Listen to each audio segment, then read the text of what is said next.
Katakanlah siapakah orang yang telah mendahului aku.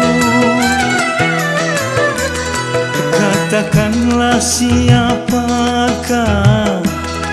orang yang telah mendahului aku.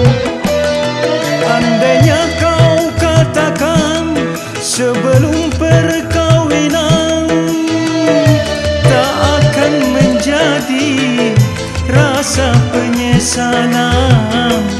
Malam pertama ku tambahkan telah